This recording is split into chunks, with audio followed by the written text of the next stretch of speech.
Indian premier ಲೀಗ್ನ ಹಾಲಿ champion royal Challengers Bengaluru ತಂಡ IPL season 19ರ ಮೊದಲಾರ್ಧದಲ್ಲಿ ಭರ್ಜರಿ ಪ್ರದರ್ಶನವನ್ನು ಕೊಟ್ಟಿದೆ. ಈ ಪ್ರದರ್ಶನದೊಂದಿಗೆ ಆರ್ಸಿಬಿ ಪಡೆ ಮೊದಲ 7 ಪಂದ್ಯಗಳ ಮೂಲಕ 10 ಅಂಕಗಳನ್ನು ಪಡೆದುಕೊಂಡಿದೆ.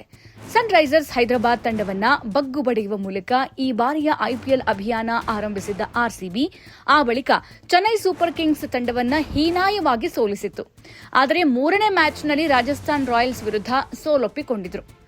ಆರ್ಆರ್ ವಿರುದ್ಧದ ಈ ಸೋಲಿನ ಬಳಿಕ ಕಂಬ್ಯಾಕ್ ಮಾಡಿದ royal Challengers Bengaluru, Mumbai Indians ಹಾಗೂ ಲಕ್ನೋ ಸೂಪರ್ ಜೈಂಟ್ಸ್ ತಂಡವನ್ನು ಬಗ್ಗು ಬಡಿದ್ರು. ಇದಾದ ಬಳಿಕ ಡೆಲ್ಲಿ ಕ್ಯಾಪಿಟಲ್ಸ್ ವಿರುದ್ಧ ಸೋಲುವ ಮೂಲಕ ನಿರಾಸೆಯನ್ನು ಮೂಡಿಸಿದ್ರು.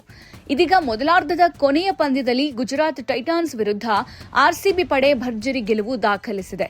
ಈ ಗೆಲುವಿನೊಂದಿಗೆ ರಾಯಲ್ ಚಾಲೆಂಜರ್ಸ್ ಬೆಂಗಳೂರು ತಂಡ ಒಟ್ಟು 10 ಅಂಕಗಳನ್ನು ಪಡೆದು ಅಂಕಪಟ್ಟಿಯಲ್ಲಿ ದ್ವಿತೀಯ ಸ್ಥಾನಕ್ಕೇರಿದೆ.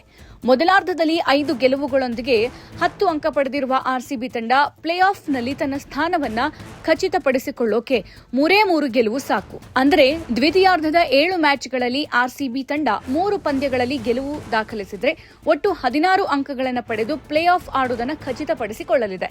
ಹೀಗಾಗಿ ಮುಂದಿನ 7 ಪಂದ್ಯಗಳಲ್ಲಿ ರಾಯಲ್ ಚಾಲೆಂಜರ್ಸ್ ಬೆಂಗಳೂರು ತಂಡ 3 ಮ್ಯಾಚ್ಗಳಲ್ಲಿ ಜಯ ಸಾಧಿಸಿ ಪ್ಲೇ ಆಫ್ಗೇರೋದನ್ನ ಎದುರು ನೋಡಬಹುದು.